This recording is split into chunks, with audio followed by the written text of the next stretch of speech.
following is an exclusive presentation of News Radio KMAN, your home for K-State athletics.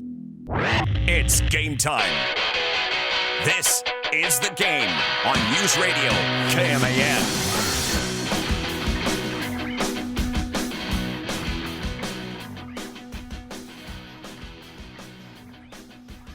We literally are spread everywhere today. We've got a Dave G in the studio. We've got a Trey handling the controls. We've got a Mitch en route to Emporia.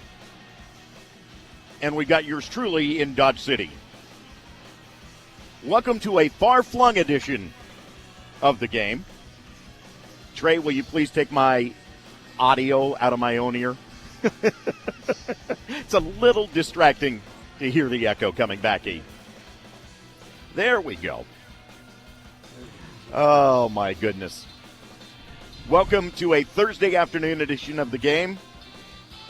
The reason I'm in Dodge for the Dodge City Tournament of Champions, Manhattan High set to match up later tonight with Olathe East. It's the first time that those teams will have ever met. And it comes as the final game of the day here at the United Wireless Arena. Earlier, Wichita Heights, the top-ranked team in 6A, took care of business against Eisenhower, really dominated them, shooting 62% from the field and blew it open with a 32-11 third quarter.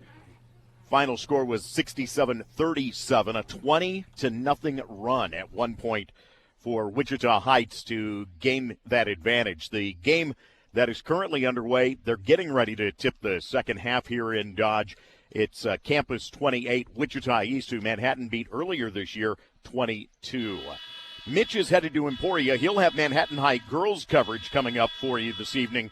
That will be in front of us here in Dodge City, as he'll have that coverage coming up, a makeup from a game that was to have been played on Tuesday night. As now you've got the Indians playing back-to-back nights as they will travel to Stillwell to take on Blue Valley tomorrow night. Here we go again. We've got the horns down. It's not a big deal. If you make it a big deal, it will continue to be a big deal. Here we go once again. So for those who don't know, apparently UCF players were flashing horns down last night after besting Texas in Austin. And Rodney Terry, the head coach at Texas, took them to task, telling it was classless and to not do that. And he also included an expletive in there. That's the part where I'm like, in the handshake line. Why so now, angry? I will say this. It's probably not a good look if you are a player for UCF in the handshake line flashing the horns down. But the fact still remains, Texas takes themselves way too damn seriously. And that's why they take the heat. That's why they take the heat. That this is even a discussion in 2024. You know, that that's a why university thinks that this is some insult. Dave? And that's why they take the heat that they do. You know, they're taking themselves so seriously. And it's like, come on, man. If you don't act like it's a big deal, no one's even going to care. But when you pretend it's this egregious thing, that's what happens. Then people are going to continue to do it and continue. Stop acting like it's a big deal. The article today from Caleb Yum in the Austin American-Statesman, this paragraph just makes me crack up. It may not mean much to the rest of college football, but for Texas teams and their fans, it's one of the ultimate disrespects. It's a freaking hand signal. One of the ultimate disrespect. How dare you do this hand signal? So we're putting horns down in the same category as flying the bird. At least to a Texas fan. I mean, horns down is so low on the petty trolling list. It's unreal how serious they take themselves. And it never has changed, and it's why the Southwest Conference doesn't exist anymore. Oh, man. The thing is, Texas has a few more things to worry about on the hardwood right now. Dave, they lost that game at home. Another one. They dropped another one. What, don't worry about the egregious horns down / flip off. No, don't worry about that. Worry about what's going on the court. That's what you need to be focused in on. And by the way, UCF, welcome to the Big 12. Take it down KU and then turn around and take it down Texas. Who are these guys? Yep. Who are these guys? I don't get it. Coached by Johnny Dawkins, no less. That's right. He's like, man, I'm used to doing this. I'm used to doing this. Right when you think I'm not any good, I come back and take them down, baby. So it's a matter of now UCF actually having a better conference record than Texas. Wow. Think about that for a moment. Wow. And for how long? Texas was in the national rankings. Yeah. And that's what they were in the top 10 at one point. For how badly they're playing, it's like, how long does UCF continue to have a better record in the Big 12 than Texas? I'm willing to bet it's a lot longer than people originally would have thought. I mean, obviously, but yeah. I think it's going to be some time. UCF is playing some pretty good basketball. If you watch that game, they took it to Texas in that second half. It wasn't a fluke. I mean, they really dominated that second half. Yeah, it was a 77-71 final where they just took advantage of where Texas wasn't able to keep up with them. Hammered them in the second half. And that's what I find so, I guess it's so intriguing. Who is this UCF team? Really, I say it again. Who are these guys? Because they just look so solid in the second half of ball games here. Kirk Bowles, how about that? Jeez. The columnist at the Austin American-Statesman, one of the legends, if you will, in the Big 8, Big 12 years, headlined his piece today as Texas basketball season teeters on edge. Oh, my gosh. Rodney Terry must fix this team now. Ooh, is it officially now 4 games in for them, or 3? What is it? I mean, come on, man. Teetering on the edge? Oh, man. Four games into the conference season. But a year ago, let's remember, you had all of the upheaval with Chris Beard being ousted. Rodney Terry took that position over on an interim basis.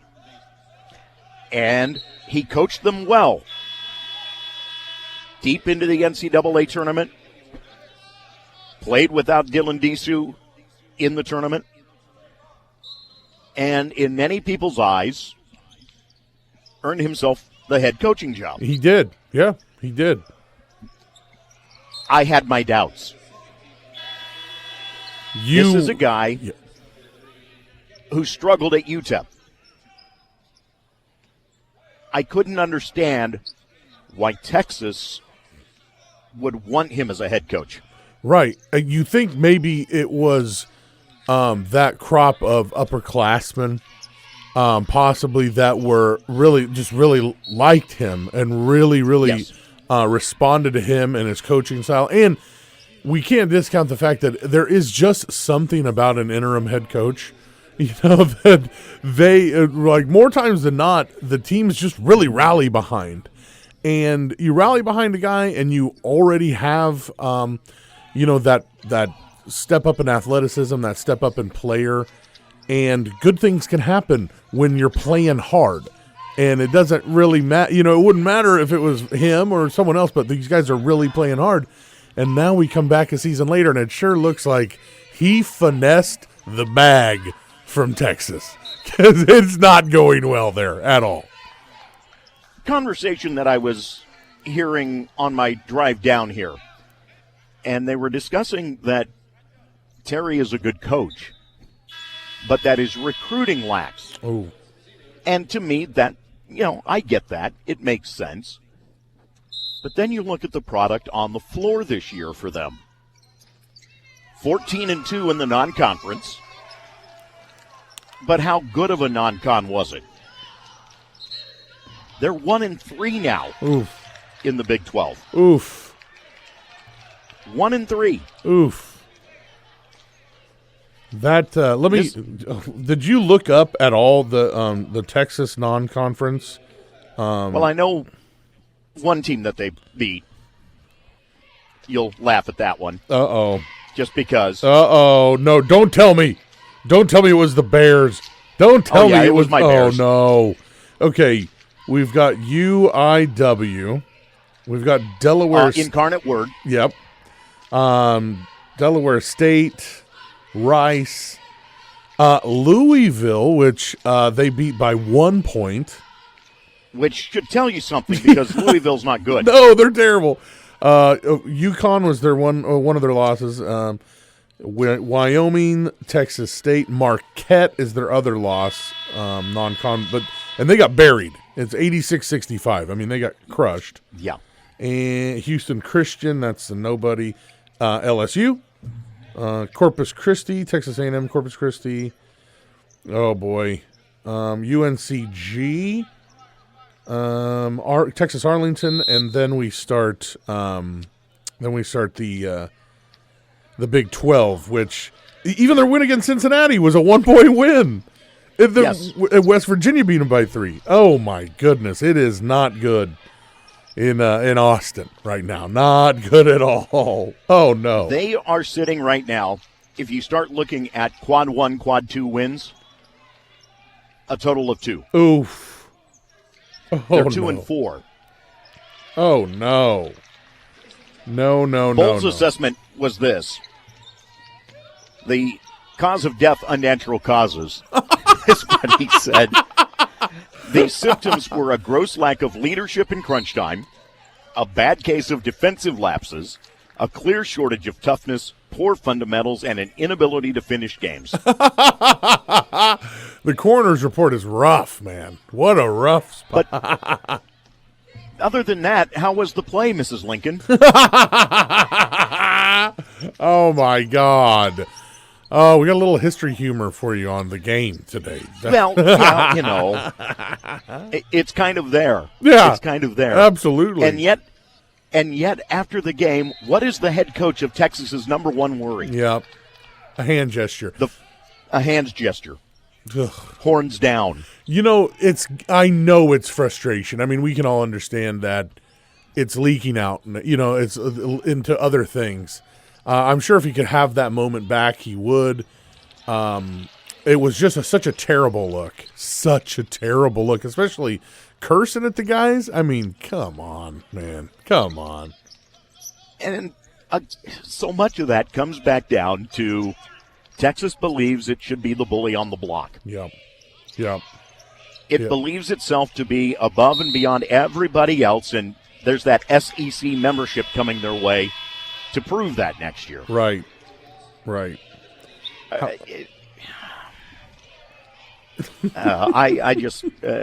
It's exasperating. It is, and that's what exasperating. When you want to be the bully, that comes with the territory. When you get beat, people are going to rub it in. That's how it works, man. That's how it works. Okay, I'm sorry. And then for you to lecture them. I know. And this again, to me, Rodney Terry is a work in progress with that job. Sure. I just don't see that succeeding at the end of the day because he's not able to fully cover the void that they have in certain areas. Right. With what he's got. Right. And they're going to demand more. It didn't used to be this way about Texas basketball. Once upon a time. Right. But when you get into their history in the Big 12, and especially the Rick Barnes era, they began to put themselves into that discussion where, hey, this is going to be able to match football in terms of getting the attention and being a driver for fans. And fans have bought in. Yeah, they have. And beyond that, the state of high school basketball in Texas has improved. And when you look at how the coaching has gone for the Longhorns over these last few years, you know, they have put themselves in a very strong position up until now. Mm-hmm. Yeah. And that's where I have, you know, I just sit here and I shake my head where the Rodney Terry hiring didn't make sense to me. It just didn't because, again, you hired a guy that was cast off from UTEP. Oof. I didn't know that. You know, but I've said the similar thing about Porter Moser. Let's be perfectly honest. I never saw him succeeding at Loyola of Chicago the way that he did, given the way that his tenure at two different schools in the Missouri Valley Conference back in the day went. Mm-hmm. Mm-hmm. And yet he parlayed it into a gig at Oklahoma. Right. And has them playing well right now. Right. I will give him credit. He's a much different coach than what he was when he first began as a head coach. And maybe that's a case of growing. Maybe that's a case of being completely different. Sure. Than what he was in those days. It's going to be tough for Rodney Terry to prove that he's not the same guy who got cast off at UTEP. Right. And your mistakes, you know, it's Rodney Terry maybe should have went from UTEP to something a little less under the microscope and in the spotlight than Texas. You know, maybe he could have cut his teeth at a Loyola Chicago and kind of found himself in that situation instead of now he's got to find himself in, you know, a job where all eyes are on you all the time. And when things like this happen, it is front ESPN.com news all day, every day. And horns down being an insult. Oh, my God. People, get over yourselves. Anyway, so our far-flung edition of the game will be continuing in a moment. We got a little more information as to why TCU's women weren't able to go last night against K-State. And it makes sense when you start to actually look at what has happened to this roster. We'll talk about that coming back next on The Game.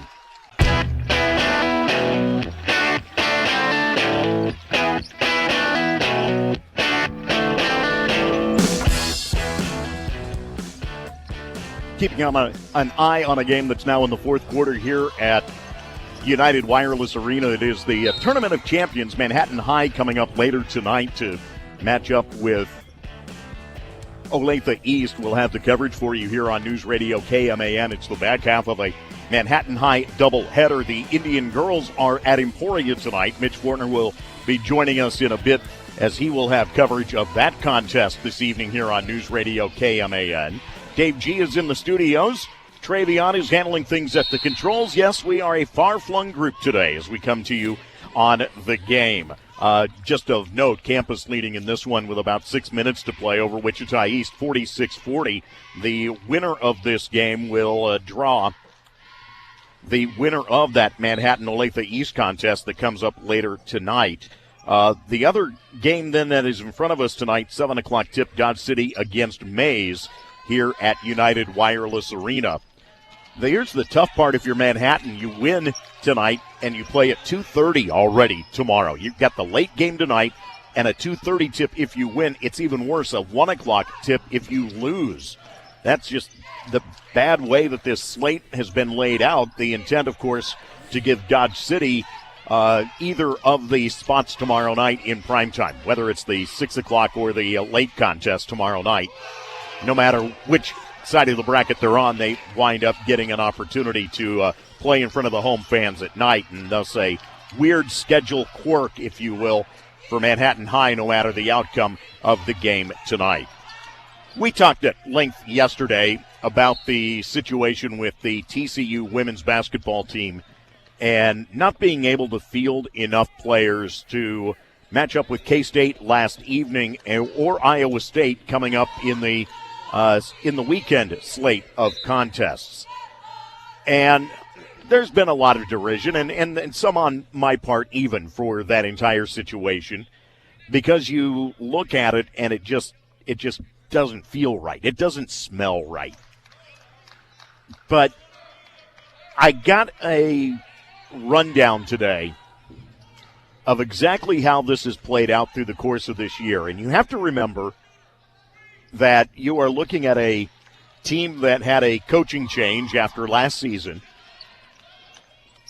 and found itself with a good number of transfers out. And while they began the season with 14 scholarship players, the injuries have mounted. Dave G., if I had to ask, if I put a number on it, what would you say would be the number of healthy players TCU currently has? Fully healthy. Fully healthy with me knowing, with me knowing the information I know right now. If I had to guess, knowing that they're holding open tryouts, I would say 5. You're not far off. 4. Oh, God. Oh. 4 healthy people? 4 healthy players. Oh. Fully healthy players. Do you have a couple of others that are on minute limitations because of previous injuries where they're not 100% yet in coming back from those injuries? You have then, of course, the number of players that are out for the season. Oof. 14 scholarship players to begin the year. They lost Sedona Price in the opening minutes at Baylor. They had lost one player at the start of the season because of a injury. And Stephen Johnson at the Fort Worth Star-Telegram laid it out in that they were down to a total of 6 scholarship players, as a number of players actually also sustained injuries in practice on Tuesday. Oh, no. Oh. Starting point guard Jaden Owens announced suffered a torn ACL against Houston on Saturday. You're getting the idea here. Jeez. There's some bad juju. How did this team get to 14-0? Yeah. Yeah, really. I mean, because you think that a couple have already been banged up, you said, so, they're just getting through the season, and they're like, hey, regular kind of thing. People get hurt. You got a couple extra got hurt. It's one of those things that happens. Now they're down to 4. 4 healthy. 4 truly healthy players. Jeez. And 2 that are on minutes restrictions still. Oh, my God. Okay, I take back everything I said and thought. It's perfect storm. Yeah. It's a perfect storm. You cannot plan for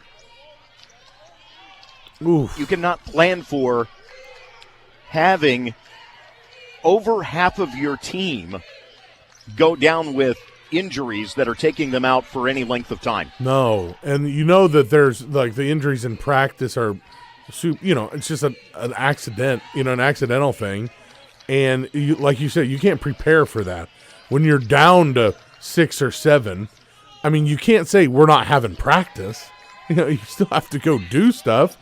But, I mean, at this point, what do you do? Do you say, hey, we're just going to do walkthroughs or shoot around? Is that, I mean, what are you supposed to do with that?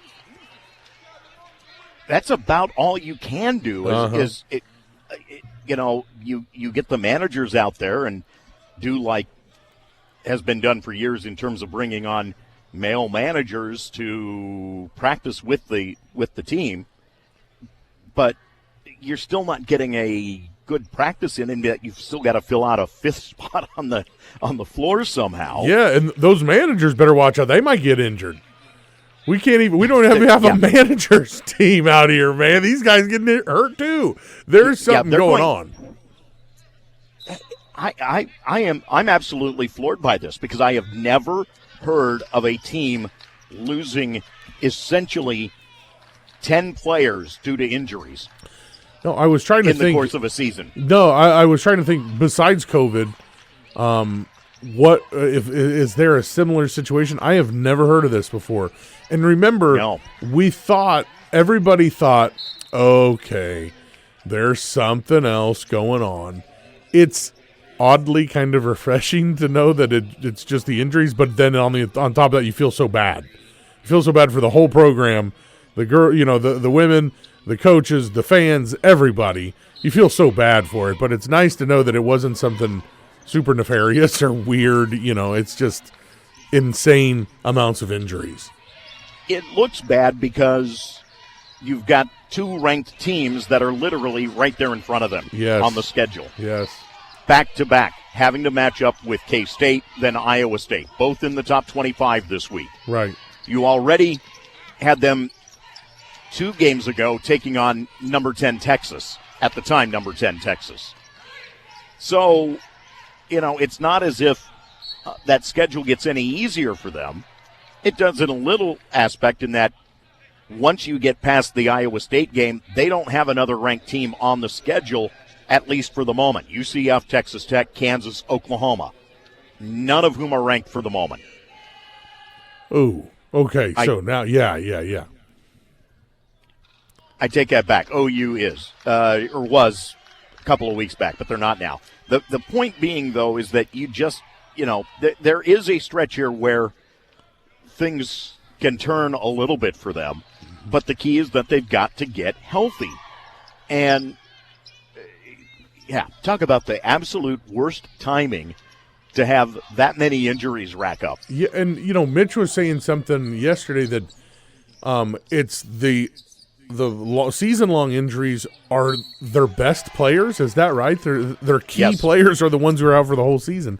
That's terrible. Even when they do start to get healthy, it's not like you gain back like a superstar. You're just getting back, role players. That's me saying I don't know anything about the players, but it sounds like their best players have been lost for the whole season. That's awful. Yeah, and when that happens, you see a team that a year ago won only once in conference play, now stuck in a position to try to have to piece things together, and they're looking at a second straight, maybe one-win conference season. Oh, no. Even after starting 14-0 overall. Oh, no. Things looked so bright at one time. Yes. Oh, no. It is an unbelievable story. Yeah. That is someone is going to have to write at some point. Bring on the 30 for 30. That's what I'm saying. We gotta have one. This is too good. Oh. Here's the other tidbit of the day that I heard regarding Big 12 basketball that rang so familiar to me. It took West Virginia 10 hours to travel to Norman for their game last night. Whoa. The day before, it took them 10 hours because of the snow on the East Coast. They weren't able to fly out of Morgantown. Instead, they had to get over to Pittsburgh, which is a 90-minute drive, and got delayed out of Pittsburgh. Wow. So they had no practice time. And the reason it sticks with me, or, the reason why that stands out to me, I remember having to go into Morgantown with that type of a situation. How did it go for your end? Busing from Detroit. No. Literally, yeah, we got delayed getting out of Des Moines. We had played at Northern Iowa on a Saturday afternoon, bussed back to Des Moines to stay the night so that we were right there at the airport.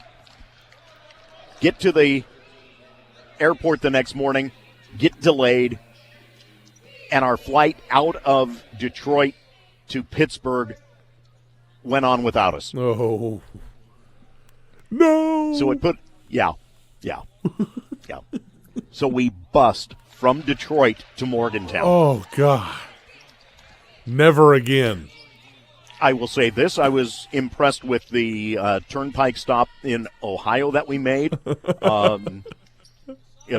In Kansas, we get McDonald's and Godfather's Pizza. In Ohio, it was Panera and DQ. Hey, nice. Okay, there's some good. Those are some good selections out there. That's nice. Needless to say, both were frequented. People ate well for their meal, but made sure they got dessert. Absolutely.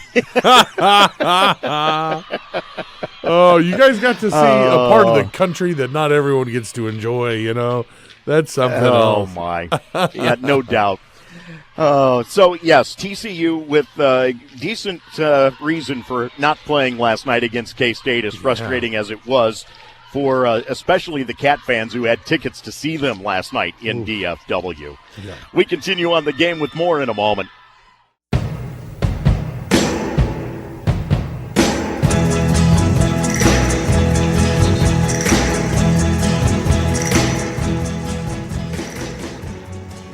Troy Coverdale still with you from United Wireless Arena in Dodge City. Dave G back in Manhattan. We'll hear from Mitch Fortner in a bit. Travion handling our controls today on the game. Rub it in. I'm in Dodge. Yeah, right. I'm here, man. I'm right behind you. You can't see me? I'm waving my hands here. I'm just going to point this out. Not to taunt anybody, but it is a balmy 45 degrees here. No. No way. Are you serious? Travion, look up the weather. Oh, my God. Did you say also you ate something? You eating a burger we can't get in Manhattan? Yes, that would be correct. Is it a Brahms? Yeah, that would be correct, yes. Dude. Okay, that's all we got from Dodge. We are going to be cutting into. Oh man! You know when in Rome. When in Rome. So when in Rome, or more appropriately in this case, when not in Manhattan. Yeah. Did you see today who the pregame entertainers are going to be? I shouldn't say entertainers per se, but the pregame anthem folks will be for the Super Bowl? I did. Do you think anyone is this the safest pick possibly they could have ever made, or what do you think? I find the America the Beautiful singer an interesting pick. Post Malone. Oh, I didn't. For America the Beautiful. Oh, I didn't see that. All I saw was Reba. Yes. That is a tremendously safe pick, yes, absolutely. I will not argue that point whatsoever. Yeah. It is a very safe pick. Reba McEntire will be the national anthem singer this year, which means that it will be drawn out to probably about 210. And I say that as a Reba fan. Oh. Did you like the show? Did you like the TV show, the Reba McEntire show? You know, I've seen bits and pieces over the years. I just never was really big into watching it. Right. It's okay. Yeah. It's okay. The fact is, though, that, you know, she is definitely a personality. Yes.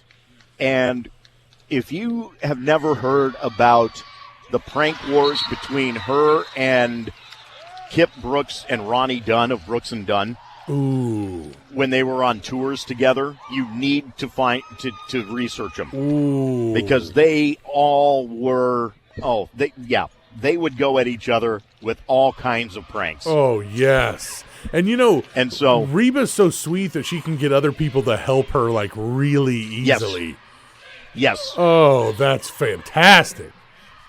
Yes. So, do a little digging, and you will find out that, yes, Reba even does have a little bit of a prankster streak in her. That's awesome. I can't wait to look that up. That's good. Andra Day will perform Lift Every Voice and Sing. And as we said, Post Malone will perform America the Beautiful, which, again, I find is a very interesting pick. Yeah. I would not have put him for America the Beautiful. Oh. I just... Not one I would have seen coming. Wow. Yeah, but that is what the pregame will break down as. Wow. And that was announced today, right? That was announced today. Yep. Oh my God! Amid a lot of NFL stuff came out today. By the way, But yeah, this is they snuck this in on me. I saw the Reba stuff, but yeah, that's awesome. That's awesome. What was the other thing that caught your attention, NFL-wise? I got a couple here today to dig into in a minute. The Cardinals, that shakeup. That it was right here on my list. If you thought that the most woefully managed franchise in the NFL might have actually gotten its act together when it made an appearance in the Super Bowl a few years back, no. They're still owned by the Bidwells, and so they never will get it together. No, and so the Bidwells are just so thankful that there's the Jim Irsay out there, that they don't, and his story too is pretty insane as well. Not to make light of any of his struggles, but the Bidwells, I mean, they've got a lot going on as well, but they don't grab the headlines that Jim Irsay seems to grab. No, and in this case, Irsay found unresponsive at his home in December. That is worrisome. Absolutely. For a man who has had his problems with alcoholism. Absolutely. He's obviously still struggling and still suffering, and so I hope that with his amazing resources, I hope he can get some help because them finding him unresponsive is so scary. That's terrifying to think about. Per the report by ESPN, Irsay actually received a dose of Narcan. Wow. So they've not disclosed officially what substance may have caused him an issue, but they went ahead and utilized Narcan to try to revive him. He had been prescribed a number of different medications, and so it's initially unclear what exact substance he had taken before being found in distress. And that's a whole nother discussion as far as, people with that kind of wealth, the ability to get their hands on a lot of different stuff. It's awful. I hope he gets help. I really, really hope he gets help. That is terrifying to read. So let's touch on the Bidwell thing for a moment, because the Cardinals find themselves in a really messy situation now. Yes.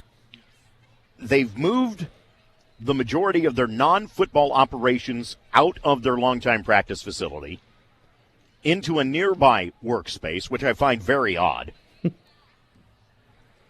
But now they turned around and laid off as many as 10 people today, including their chief financial officer. And he had been there for almost 20 years. Yeah. So this sure kind of looks like a team that's leaving. I don't know. I know. There's been no talk of that, and I know that when a team relocates, there's got to be, everybody has to vote on it, and it usually gets out a little earlier than people want. But and I know that I'm sure that the deal with that stadium, which is spectacular, is a good deal and everything. But this sure looks like a team that's on the move. I don't know why it struck me so strange, though, that they just kind of fired everybody. There's no rumbling about a move for them. Yeah. They are effectively locked in where they need to be. Right. For a franchise that has already moved twice. Right. For those who don't know the history, they were the Chicago Cardinals before they became the St. Louis Cardinals, before they became the Arizona Cardinals. And didn't they spend a season or two as the Phoenix Cardinals? They did. Yeah. Yeah, and found that it didn't market well. Oh, imagine that. Right? But the thing to note beyond that is that it just plays up, and through the entirety of this moving that they have made from Chicago to St. Louis, now to Arizona, and up to this point, they have been owned by one family. One family the entire time. the Bidwells. They still don't know how to manage a football team in the NFL. That's what it's unreal. Still worth $3.8 billion, though. Oh yeah, well that's the most important part of the whole thing. I kind of forgot. They kind of touched on it in the ESPN article. They have, this is after months after that investigation into the toxic workplace culture. Yes, and former current employees, and what they shared with investigators. It's like, okay, you got rid of all these top guys. That's definitely, seemed like a smart move, but you still got the top guy owning the the franchise. Yeah. He's supposed to be the guy that's the worst out of all of them. So what are you going to, how do you tell the owner to stay away? At this point, which franchise is the worst managed? Carolina, Washington, or Arizona? Oh boy. Okay. So I'm going to let's put the Bears in fourth. Oh boy. Oh good night. So I think you got to go Commanders at 4, as in the best, because they have new ownership. So I'm just going to say I'm going to give them the benefit of the doubt, even though they've earned none. I think after that, that is a real race for the bottom of the toilet bowl. Oh no, the Bears. Would the Bears? They did fleece Carolina. Yes. So I guess they get points for that. But this whole thing with them in the offseason is, with not really committing to Justin Fields here recently, it's kind of like, boy, Bears, you're just going to keep on bearing, Oh, hey, there's a mention of a potential offensive coordinator hire there. Cliff Kingsbury. No. Oh, no. Yeah, I heard that rumor today. Whoa, air raid coming to Chicago, everybody. Look out. Spin the wheel. Here we go. Hey, we're headed for the top of the hour. Want to note Wichita East just won their game here with Campus to move into the winner's bracket and drop Campus to the loser's bracket. Manhattan High's outcome will see them play one of those two teams tomorrow here in Dodge City. The early game again went the way of Wichita Heights as they hammered Eisenhower 67-37. We'll bring in one Mitch Fortner as we get the next hour underway on our far-flung edition of The Game after a check of the news.